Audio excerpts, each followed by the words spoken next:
उत्तराखंड राज्य में आंदोलनों की जो अलग अलग तरह की, जैसे चिपको एक बड़ा आंदोलन था, या बांध को लेके आंदोलन हुआ, बड़े बांध के विरोध में एक तरह से। फिर बाद में राज्य आंदोलन जब होने लगा तो विद्यार्थियों के रूप में अनेक विद्यार्थी संगठनों में ये जागृति आई, और खासतौर से उत्तराखंड को लेके जो हमारी सेंसिबिलिटी थी और सेंसिटिविटी थी एक तरह से, वो बढ़ी।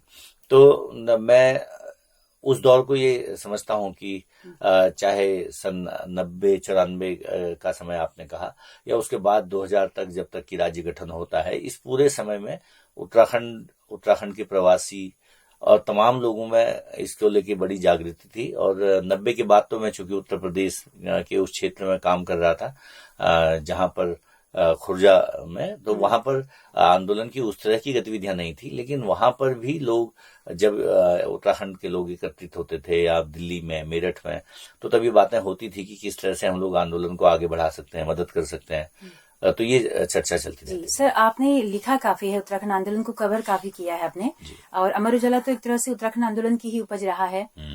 तो कहाँ कहाँ आपने लिखा और किस तरह से उसमें अखबार अभिव्यक्त कर रहे थे इस हमारे छोटे राज्य की लड़ाई को? हाँ, नहीं, उत्तराखंड आंदोलन को उस समय मीडिया के तौर पर अखबारों की ही एक उपस्थिति कहा जा सकता है, क्योंकि तब ये सामान्य जो टेलीविजन चैनल हैं वो बाद में आए, और जब तक वो आए तब तक राज्य आंदोलन अलग तरह से गति पकड़ भी चुका था।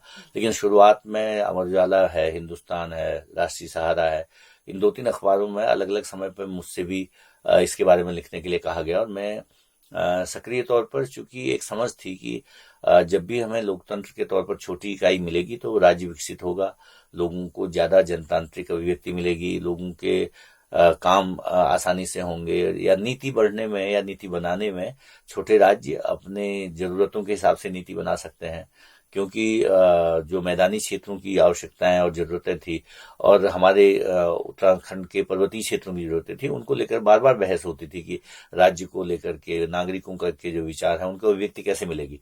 तो इस रूप में मुझे अलग अलग समय पर अवसर मिला, और जो भी राज्य आंदोलन के कोई भी अवसर बने, कहीं भी बड़े प्रदर्शन धरने हुए, या कहीं पर कुछ राज्य आंदोलन के बीच में दिक्कतें आई, हर समय मुझे कहीं न कहीं से ऐसा अवसर दिया गया कि मैं उस बात पर लिखूं, और इन अखबारों में मैं समय समय पर लिखता रहा। जी सर, क्या लिखा जा रहा था उस वक्त पे? और उस समय राष्ट्रीय स्तर पर ये विचार चलता था खास तौर से कि उत्तराखंड आंदोलन हो रहा है, या छोटे राज्यों को लेकर झारखंड का भी उस समय एक आंदोलन था। उसके अलावा छत्तीसगढ़ का भी आंदोलन था। तो अलग अलग राज्यों को लेके क्यों राज्य बनने चाहिए, इस पर विचार मंथन चल ही रहा था। राष्ट्रीय पार्टियां भी विचार कर रही थी, जो स्थानीय दल थे जिनके नेतृत्व में आंदोलन चल रहे थे वो भी इस पर विचार कर रहे थे। फिर इसके अलावा एकेडमिक्स में, विद्यार्थियों में, आम लोगों में एक तरह से बहस थी। तो उसी की अभिव्यक्ति को देने के लिए अखबारों में, पत्रिकाओं में स्वर आते थे बार बार, जैसे आंदोलन का स्वरूप कैसा हो, हिंसक हो रहा है तो नहीं होना चाहिए, या अगर आंदोलन भटकेगा तो उसकी अंततः नुकसान किसको होगा, इस पर भी खूब चर्चा होती थी।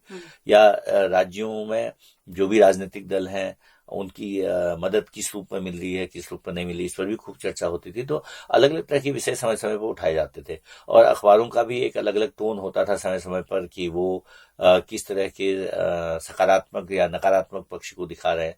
तो वो सारी चीजें आती रहती थी। तो सर, आप शिक्षा के हिस्से में एक बहुत अरसा रहे हैं, और अभी एक बड़ी कमान आपको मिली है, और वो भी दूरस्थ और मुक्त शिक्षा की मिली है, जो कि सीधे डायरेक्ट हम कहते हैं कि लिंक होती है पहाड़ की शिक्षा से। तो किस तरह से आप देख रहे हैं कि अभी कैसे हम इस छोटे राज्य को शिक्षा के क्षेत्र में अग्रणी बना पाए, दूरस्थ जो गांव का बच्चा है उसको भी एक क्वालिटी एजुकेशन दे पाए?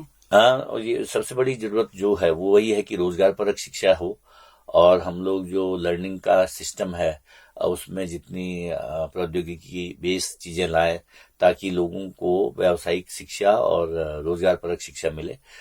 मेरे ख्याल से मेरे यहाँ आने से पहले भी जो इस स्तर पर काफी प्रयास हुए हैं, और उत्तराखंड मुक्त विश्वविद्यालय की जो भी इस तरह के प्रयास हैं उनको आगे बढ़ाना है।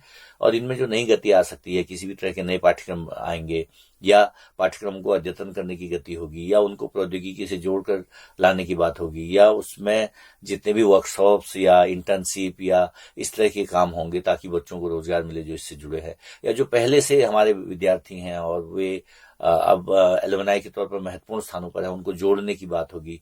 इस तरह से उद्योग और बाकी लोगों को CSR फंडिंग के साथ जो हमारी मदद कर सकते हैं उनसे हम लोग मदद कर ले सकते हैं। तो आप सब लोगों की मदद से जो विश्वविद्यालय में जुड़े हुए हैं, इसमें रेडियो की बड़ी भूमिका है, क्योंकि अब तो हम अंतर्राष्ट्रीय स्तर पर सुने जा रहे हैं इस समय। तो हमारी जो भी अच्छी अभिव्यक्ति होगी और हमारे अच्छे प्रयास होंगे उनको अंतर्राष्ट्रीय स्तर पर महत्व मिलेगा, मिल भी रहा है। जैसे अभी हम लोगों को ये पता चला बीच में कि जो हमारे ऑनलाइन कोर्सेज हैं उनको लगभग इस समय के सत्र में 51 देशों के लगभग 42,454 विद्यार्थियों ने लिया हुआ है। तो ये एक बड़ी संख्या है। तो इसका मतलब है कि हम केवल दूरस्थ शिक्षा का वही मॉडल नहीं कर रहे हैं ODL वाला, हमारी ई-लर्निंग के सिस्टम में भी हमारे महत्वपूर्ण जो कोर्सेज हैं स्वयं पर MOOCs के, उनको अच्छी गति मिल रही है। तो आप सबके साथ मिलके, विश्वविद्यालय के सभी मित्रों के साथ मिलके, मैं तो यही कहूंगा, क्योंकि राज्य मिलना एक बड़ी बात है, एक यूनिवर्सिटी बन जाना एक अलग बात है, लेकिन उसका उपयोग जनहित में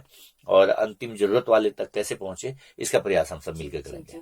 सर, जैसे पहाड़ी राज्य था, उसकी अपनी भौगोलिक विशेषताएं थी, उसकी अपनी ज्ञान परंपराएं थी, उसकी अपनी प्रैक्टिसेज थी, वो भी लगातार खत्म हो रही हैं। हम देख रहे हैं पहाड़ों में आज हल के बजाय ट्रैक्टर पहुंच रहा है। तो विकास किस तरह का हो, क्या विश्वविद्यालयों की भूमिकाएं भी इसमें होनी चाहिए, देखिए, ज्ञान परंपराओं को बचाने में भी? हाँ, जो भी हमारा परंपरागत ज्ञान है, या जैसे पहले से ये बात थी कि कुटीर उद्योगों या क्षेत्रीय उद्योगों को लेकर के एक नीति बने, और राज्यों के आने के, अस्तित्व में आने के भी कारण इस तरह से थे कि हम ये समझ रहे थे कि अगर स्थानीय जरूरतों के हिसाब से, उपयोगिता के हिसाब से नीतियां बनेंगी तो हमारे लिए उपयोगी होंगी। अभी आपने जैसे खेती पर विशेष बात की, मैं जिस गाँव का रहने वाला हूँ वहां पर हम लोग हल बैल की जो परंपरा है उससे जुड़े हुए लोग थे, और धीरे धीरे अब खेती काफी कम हो गई गाँव में, काफी पलायन हो गया। बल्कि मेरे गांव के आसपास तो खड़िया खदान हुआ है, तो उससे भी खेती कम हो गई है। फिर जो हमारे जंगली जानवर हैं उनका भी कई गांवों में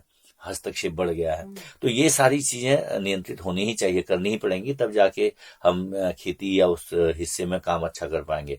हाँ, ये जरूर है कि अब किसानों को भी ये देखना पड़ेगा कि कौन सी खेती करके वे अपने लिए बेहतर संसाधन जुटा सकते हैं। उनके यहाँ जो भी कृषि है वो परंपरागत कृषि के अलावा, जैसे भी आपने कहा ट्रैक्टर, अगर जरूरत है तो ट्रैक्टर भी लाना ही चाहिए। जरूरत है तो हमें प्रौद्योगिकी के नए हिस्से से अपने जो भी डिजाइन आ रहे हैं उनको जोड़ना चाहिए।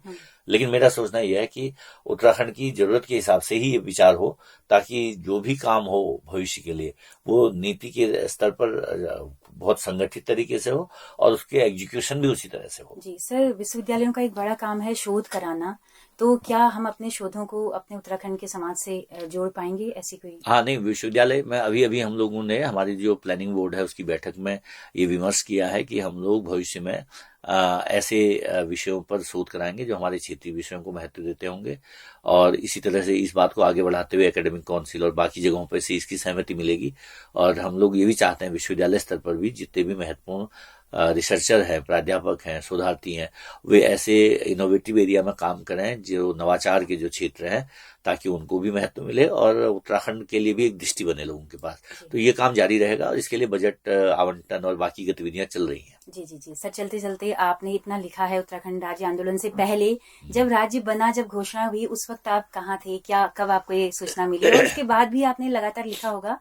तो हाँ, 2000 में मैं मोदी नगर में मुल्तानीमल मोदी कॉलेज में अध्यापन कर रहा था, और ये हमारे लिए वास्तव में खुशी की बात थी कि हमारे लोगों के निरंतर संघर्ष के बाद एक हमें राज्य मिला।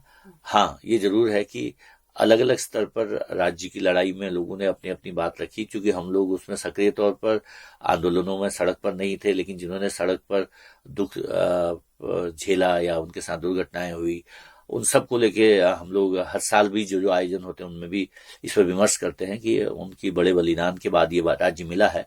तो तब भी ये बात थी कि इतने बलिदानों के बाद राज्य मिला है, तो इसको एक अलग तरह से डिजाइन होना चाहिए और इसका जो लाभ है हमारे अंतिम जन तक जाना चाहिए। तो ये विचार तब भी था, ये आज भी है। और उच्च शिक्षा में और दूरस्थ शिक्षा में तो ये विचार है ही है कि हम राज्य के उस अंतिम जन तक पहुंचे जिन्होंने इस राज्य के निर्माण में अपनी भूमिका निभाई। जी जी सर, आपका बड़ा हिस्सा जो है उत्तर प्रदेश में बीता है, हाँ। तो उत्तराखंड कोई कॉन्ट्रोडिक्शन जैसा लगता था कि लोगों की तरफ से? चूंकि मैं था वहां पर उस समय, और वहां कई बार मेरे लेख इस तरह के आते थे जो राज्य समर्थन में होते थे, तो कई लोग कहते भी थे कि तुम यहाँ रहे हो और बात वहां की कर रहे हो। तो मैं तब भी यही कहता था, क्योंकि एक लोकतांत्रिक अभिव्यक्ति के नाते मेरी जो समझ में आता है वो मैं कहता हूँ, और मैं तब भी यही सोचता था कि मैं ठीक कह रहा था। और राज्य बनने के बाद हम लोगों ने इस पर लगातार विमर्श किया भी है कि राज्य को एक ऐसी दिशा में जाना चाहिए जिससे हम राष्ट्रीय स्तर पर और अंतर्राष्ट्रीय स्तर पर उत्तराखंड की उपस्थिति को दर्ज कर सके। तो मैं सोचता हूँ ये प्रयास चलते रहेंगे। जी जी, बहुत शुक्रिया सर इतनी बातचीत के लिए।